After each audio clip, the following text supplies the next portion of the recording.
વિગતવાર તો સુરત સિવિલ હોસ્પિટલના રેસિડેન્ટ ડોક્ટર હર્ષ પંડ્યાના આપઘાત મામલે પ્રદેશ 24 ગુજરાતીએ સિવિલ મેડિકલ કોલેજના ડીન ડોક્ટર જયેશ સાથે ખાસ વાતચીત કરી।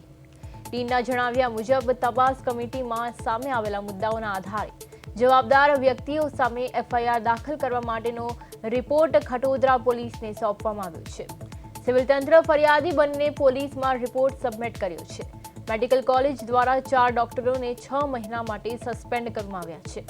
આ ઉપરાંત ફેકલ્ટીના 4 પ્રોફેસરોને પણ કારણદર્શક નોટિસ આપવામાં આવી છે। ડીનના જણાવ્યા પ્રમાણે તપાસ કમિટીના તારણોના આધારે એફઆઈઆર દાખલ કરવા માટે રિપોર્ટ કરવામાં આવ્યો છે। હવે સમગ્ર મામલે આગળની કાયદેસરની કાર્યવાહી ખટોદરા પોલીસ દ્વારા કરવામાં આવશે।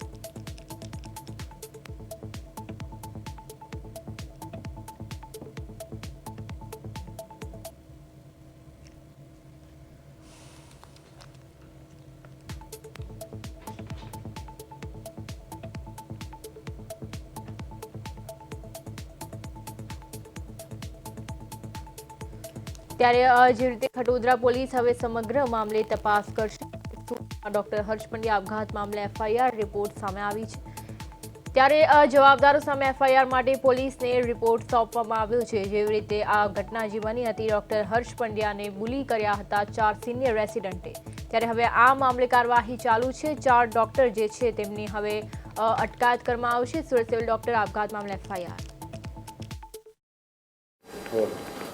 સુરત સિવિલ હોસ્પિટલમાં તબીબ હર્ષ પંડ્યાના જે આપઘાત મામલે રેન્કિંગ કરવામાં આવ્યું હતું અને જે પ્રકારની 2 દિવસની કાર્યવાહી બાદ કમિટી રચાઈ છે, ત્યારે આપણી સાથે સિવિલ હોસ્પિટલના ડીન છે, તેમની પાસેથી જ જાણીશું।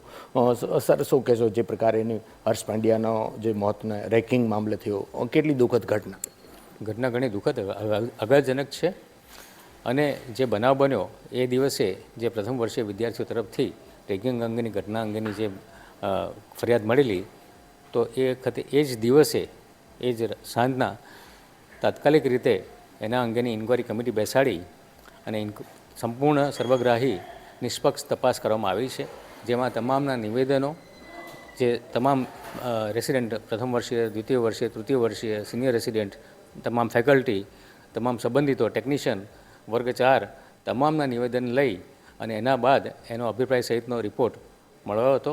એ રિપોર્ટને તાત્કાલિક રાત્રે આખી રાત ઓફિસે કામ કરી એન્ટી રેગિંગ કમિટીની મિટિંગ કરવામાં આવી। એન્ટી રેગિંગ કમિટીમાં બધા મુદ્દાઓની છણાવટ કરી અને ઊંડા અભ્યાસના અંતે પુખ્ત વિચારણા સહિત જે નિર્ણય લેવામાં આવ્યા એ નિર્ણયમાં અમલવારી કરવામાં આવી।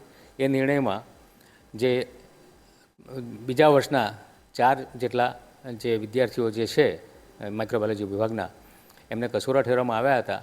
એમને 6 મહિના માટે સસ્પેન્શન અને જે 4 ફેકલ્ટી જે છે સંબંધિત, એમને શો કોઝ નોટિસ આપવી એ ઠેરવવામાં આવ્યું। એની અમલવારી કરવામાં આવી છે અને આ તમામ ઘટનાક્રમની જાણ એમના જો દોષિતના નામ સહિત સંસ્થા દ્વારા ખટોદરા પોલીસ સ્ટેશન ખાતે ફર્સ્ટ ઇન્ફોર્મેશન રિપોર્ટ સબમિટ થઈ ગયો છે સમયમર્યાદામાં અને એ કાર્યવાહી પૂર્ણ કરવામાં આવેલી છે।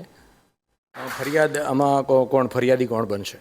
ફરિયાદી સંસ્થા બની છે મેં આપને જણાવ્યું મુજબ, અને એમના નામ પણ એમાં દર્શાવેલ છે કે જે દોષિત ઠેરવવામાં આવે છે એન્ટી રેગિંગ કમિટી દ્વારા, અને આ તમામ વિગતો સહિત એમને ફર્સ્ટ ઇન્ફોર્મેશન રિપોર્ટ નોંધી આગળ ઉપર કાર્યવાહી કરવા માટે જણાવવામાં આવેલ છે। એન્ટી કમિટી દ્વારા રેગિંગની ઘટનાઓ ન બને તેના માટે હોસ્પિટલ દ્વારા કમિટી કેવા પગલાં લેશે? કારણ કે જે પ્રકારે એક વહાલ સોયો, એકનો એક દીકરો જે હર્ષ પંડ્યા છે, તેમનું આમાં રેગિંગને કારણે મોત થયું।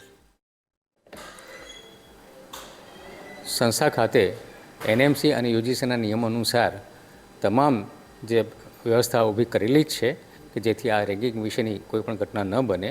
સંસ્થા ખાતે 0 ટોલરન્સ નીતિ અપનાવેલ છે અને આ દિન સુધી ક્યારેય કોઈ રેગિંગ અંગેની ઘટના બનેલ નથી।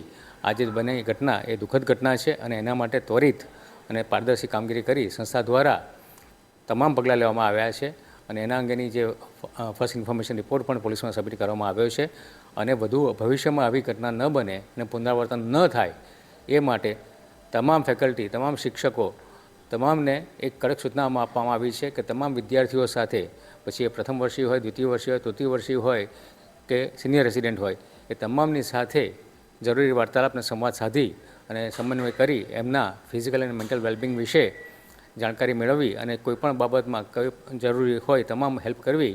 આ તમામ વિદ્યાર્થીઓ સાથે 1 મહિના પહેલાં મેં પોતે પણ પ્રથમ વર્ષીય વિદ્યાર્થીઓ માત્ર એમની સાથે, કારણ કે તેઓ નવા આવ્યા હોવાથી તેમની સાથે મેં સંવાદ કર્યો હતો, વાર્તાલાપ કર્યો હતો અને એમાં તમામ બાબતો એમને જાણવા પ્રયત્ન કર્યો હતો. ક્યાંય પણ કોઈએ રેગિંગ વિશેની ફરિયાદ કરી હતી નહીં અને છતાં પણ મેં એમને કહ્યું હતું કે તમારું કોઈ પણ અંગત, કોઈ સામાજિક કે કોઈ આર્થિક કે અન્ય કોઈ સમસ્યા હોય, કામના ભારણની બાબતમાં કોઈ હોય, કામની બાબતમાં હોય, કોઈ રેગિંગ અંગેની કોઈ બાબત હોય, કોઈ પણ બાબત હોય સમસ્યા, બરાબર, કદાચ અભ્યાસ કે કામકાજને લગતી પણ ન હોય, છતાં પણ કોઈ પણ વસ્તુ હોય તો એની તાત્કાલિક મને જાણ કરવી અને એમાં મને રૂબરૂ ફોન અથવા વોટ્સઅપ જે કંઈ માધ્યમથી તમે મને પહોંચી શકવા માટે ઈચ્છતા હો એ પ્રમાણે મને પહોંચવું, જેથી અમને તાત્કાલિક મદદ મળી રહેશે એનું એમને બાંહેધરી આપી હતી અને એ પ્રમાણે જણાવ્યું હતું.